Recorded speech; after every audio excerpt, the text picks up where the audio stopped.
What's good? It's Woog. Please like the video, subscribe to the channel if you are into the fight talk. And I need a haircut. Saul Canelo Alvarez, 54 wins, 1 loss, and 2 draws, is defending his WBC and WBA Super-Middleweight 168-pound titles against Avni Yildirim, or Yildirim. I've heard both pronunciations. 21-2. This has to be one of the more overlooked fights involving a boxing megastar that I've recently seen. Canelo has been giving us some real fight-by-fight gold in terms of performance and quality of opponent. Yet some are actually taking issue with him scheduling a mandatory versus Avni Yildirim only 3 months after dominating then undefeated WBA champ, or former WBA champ, Caleb Smith. And this came after us not knowing when we'd see Canelo in the ring again, given its promotional dispute with Golden Boy and the DAZN platform. It was looking bad for a minute there. This could have been a long, ugly court battle. Keep in mind, Andre Ward missed a whole year and a half in his prime due to a promotional dispute and injury, but promotional dispute. Promotional disputes kept Mikey Garcia out of the ring for 2.5 years. So the idea that we're possibly getting 3 Canelo fights in 2021 after he delivered one of his best career performances in December, this should feel like a gift to boxing fans. So let's go. Now, Canelo is now 4.5 years removed from last competing at junior middleweight 154 and is almost 2 years removed from last competing at middleweight 160, his last fight there being his impressive decision win over former champ Daniel Jacobs. And at this point, Canelo's pretty much been involved in just about every type of fight you could imagine. He's competed for 24 rounds, close rounds, versus Gennady Golovkin, whether you think Triple G won one or both fights or not. I mean, I personally think Triple G won the first, and I thought that the second was a toss-up. But the first one was obviously ruled a draw, and the second a close decision win for Canelo. Canelo then flirted with light heavyweight versus the aging, then still WBO champ, Sergey Kovalev, whose career is now probably all but over after his scheduled fight versus Melikuziev was just canceled due to Kovalev testing positive for PEDs. Not a good look. Now, the first half of Kovalev versus Canelo was very competitive, but Canelo came on strong in like the 8th, 9th, and 10th and finished him in the 11th. Kovalev really faded late, and then he got put to sleep with a beautiful left hook, straight right combination. That was Canelo's one fight at 175 light heavy. But now he's made his mind up that he wants to unify all 4 titles, all 4 belts at 168, so the mission is now clear.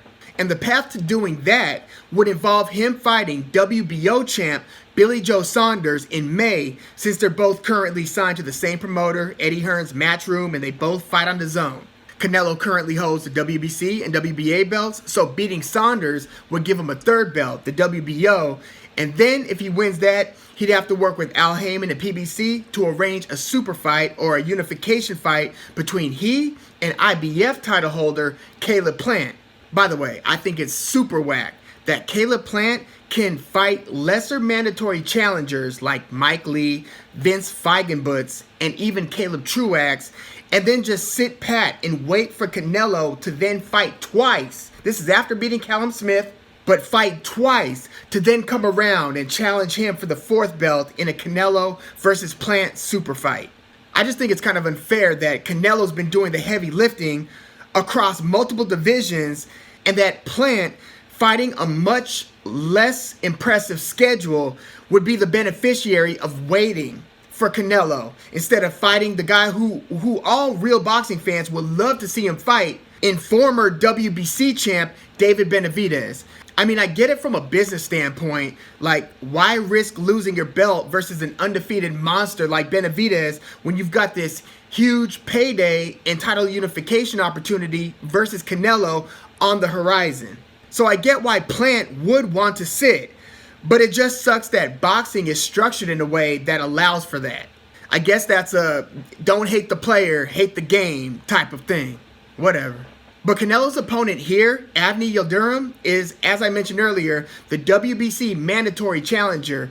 Now, David Benavidez is actually the #1 ranked WBC mandatory, but the way that the business works out, kind of lent itself to this being a more makeable fight promotionally. So Yildirim is the current challenger. He's not a current top 10 168-pound fighter, according to Ring Magazine, who's probably the most credible authority on the rankings. He is, however, a very game and tough fighter.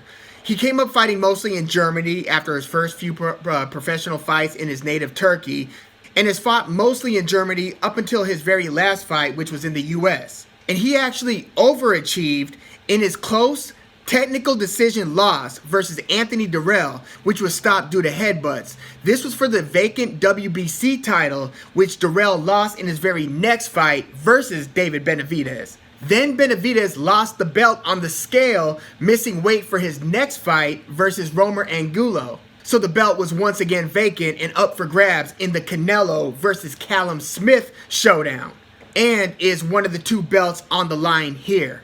Now, going back to Yildirim versus Dirrell, which was actually billed Dirrell versus Yildirim, with Dirrell being the A side, the former WBC champ from a few years prior, 2014, 2015, Dirrell was champ then, and he was just the overall bigger name. So Dirrell versus Yildirim. And Dirrell was supposed to win this one pretty convincingly, but instead often found himself with his back up against the ropes, letting Yildirim let his hands go and land a lot, while Dirrell mostly counterpunched and jabbed. It was looking and feeling like a pretty even fight about like halfway through. You know, the commentators and unofficial judge, they couldn't really tell who they thought were winning. These were some really rough fights, and Dirrell wasn't doing a ton to establish his range control. He was letting Yildirim come in, and he was just kind of standing in the pocket, again, often with his back against the ropes, trying to counterpunch while Yildirim kept on advancing. Then Dirrell started pulling ahead just a little in the couple of rounds before the fight was stopped in the 10th due to Dirrell's cut via headbutt. And the technical decision was actually a split decision. Super close fight. By the way, when the ref and the doctor called the fight off, Yildirim celebrated, thinking that he'd won, just to find out moments later that they were instead going to the scorecards, much to his dismay. But yeah, Yildirim gave Anthony Dirrell a very close fight. Dirrell, by the way, would get stopped for the first time in his career in his very next fight versus Benavidez. Benavidez is really looking like a bad boy. But don't get it twisted. Canelo Alvarez is not Anthony Dirrell, especially a 36-year-old Anthony Dirrell. Dirrell allowed his back to stay on the ropes. How likely do you think it is that a come-forward fighter with little head movement, very little head movement, and a high guard like Yildirim can walk Canelo down into the ropes and land clean punches over the course of several rounds? Dirrell also allowed Yildirim to kind of tee off on his body. Now, I do think that Yildirim might have just a little success going to Canelo's body, more success in trying to keep Canelo pinned against the ropes. The only way he backs Canelo into the ropes is if Canelo lets him. And even then, it's more likely that the result will look kind of like Canelo's knockout win over James Kirkland than it will Yildirim's spirited near triumph versus Dirrell. This one kind of feels like a mismatch, and any reservations that I would have had about Canelo's ability to handle a proper 168-pound fighter were pretty much addressed in his last fight with Callum Smith. Somehow his speed, his technique, and power have translated and carried up in weight from 154. I think he's improved his technique tremendously when he was at 160, and now at 168 he's looking as strong as ever. I think that the best case scenario for Yildirim is if he could somehow withstand Canelo's firepower after getting hit cleanly, repeatedly, that maybe he could come on strong down the final stretch and look decent and kind of competitive in the final couple rounds of the fight. A couple fighters besides Callum Smith who more or less took a beating from Canelo for several rounds were Alfredo Angulo, who eventually got stopped, and Julio Cesar Chavez Jr., who was just getting beaten from pillar to post, from rope to rope, and was basically in survival mode. If Yildirim goes into survival mode, then he might be able to go the distance. But I think that it's more likely that Canelo's fast but surgical power punching will be landing effectively enough and often enough for either the referee or Yildirim's corner to stop the fight. And this is if Yildirim is too brave for his own good and doesn't go down at some point. Another possibility, though it's a long shot for, that Yildirim could hope for, is that Canelo's either kind of injured or undertrained, but given Canelo's track record, this is unlikely, or at least unlikely to make a huge difference if he is a little dinged up. So I'm definitely taking Canelo here, but I'm just thinking of whether or not this will be a mid-round versus late-round stoppage. I'll give Yildirim the credit for having heart, so I'll say that he hangs on for several rounds and gets stopped somewhere between like the 8th and the 11th round.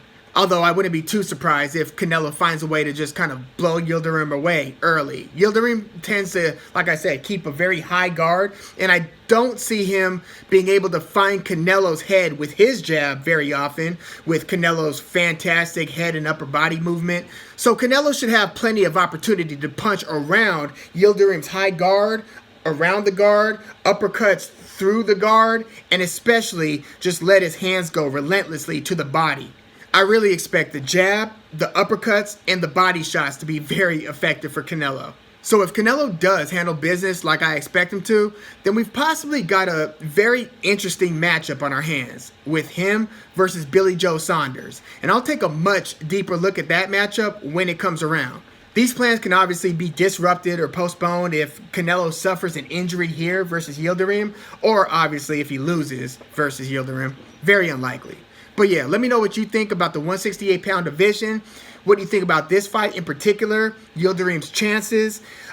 Whether or not you're one of those who is kind of upset that Canelo's taking on this mandatory versus Yildirim. Like we could do another video and I could explain why this makes a lot of sense and why Canelo kind of has to do it if he wants to unify the titles. But that's another conversation for another day. Also, let me know what you think his chances are versus Billy Joe Saunders and versus Caleb Plant.